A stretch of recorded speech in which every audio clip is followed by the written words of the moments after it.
May na first blood na mga idol sa Game 1 ng Best of 7 series ng finals sa Korea. Intense mga idol ng pagsisimula, sumalaksak agad sa finals debut si Kevin Kiambao. Knockdown si Choi mga idol, pisikalan kung pisikalan. 2025 and 26 Korean Basketball League Finals Game 1 between Goyang Sonosei Gunner kontra sa team ni na William Navarro. Ang KCC Aegis mula sa Korea, home court advantage ni na Kevin Kiambao. Finals debut ng dalawa nating kababayan sa finals. Well, opening ng frame, good start mga idol para sa visiting team, hindi umubra ang maraming bantay kay Sean Long sa pintura. Pero agad ding bumawi mga idol ang home team, 4-3 run mula sa kanilang local player and American import na si Nathan Knight. Nagmula pa mga idol sa Sono ang first 3-pointer of the game from their center na si Kang Ji-hoon with 5 points mga idol. Extra pass naman yan mga idol ni Kevin Kiambao. Papasok sa halfway mark, lobo kagad mga idol sa 7 points ang kalamangan ng Sonosei Gunner nang makapagtala sila ng back-to-back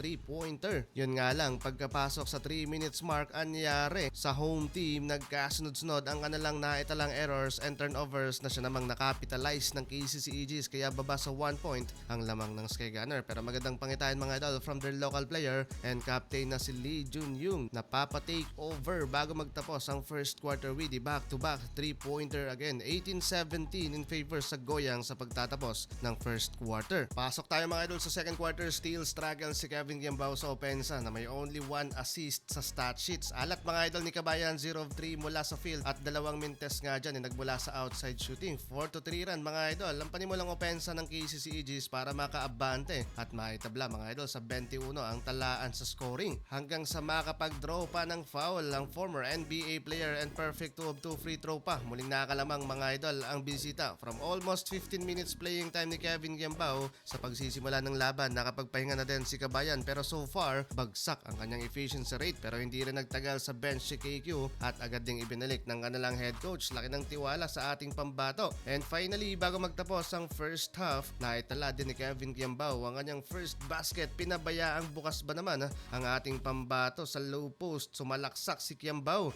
30-34 in favor sa KCC Aegis sa pagtatapos ng first half. Second half, still struggle si KQ na may only 2 points, pero hindi si Kabayan lang ang nakakaramdam ng frustration dito. Both teams kasi mga idol, slow start and low scoring sa pagpasok ng third quarter, lalo na sa Sonosei Gunner. Pero from advantage kanina ng KCC Aegis at unti-unting pagkanaan ng puntos, nakakalamang pa rin mga idol ang bisita. Time out mga idol ang home team dahil sa inbound play nito mga idol. Lobo sa double digit ang kanilang kailangang habulin. Mukhang nawala ang momentum at consistency kay Kevin Kiambao. Tuloy-tuloy mga idol ang frustration ni Kabayan. 1 out of 7 mula sa field, habang in rhythm na ang KCC Aegis palubo ng palubo. Ang kanilang kalamangan dyan umabot lang naman sa 17 points, biggest lead so far ng bisita. Down the stretch, nawala ng tinek sa lalamunan si Kevin Kiambao. From 6 attempt from outside, kumonekta na din mga idol ang kanyang tres. Kauna-unahang tres ni Kabayan, contested pa yan ni Choi, pero sa realidad mga idol, still hawak pa rin ng KCC Aegis ang malaking kalamangan dyan at malaking frustration to para sa Sonosei Gunner. Last 5 minutes mga idol, gulat si Choi sa ginawa ni KQ from isolation play. Kinalabaw mga idol sa 1-on-1 play ang point guard ng Korea and one-handed floater pa. Last quarter na mga idol, nagpaparamdam si Kevin Kiambao, hitting his second 3-pointer of the game. Naiwang bukas si Kabayan sa corner 3. Yun nga lang, kahit anong run mga idol ng Sonosei Gunner, laging may sagot din ang KCC Aegis, at dahil sa malaking kalamangan din nila mga idol, nakuha nga nila ang game 1.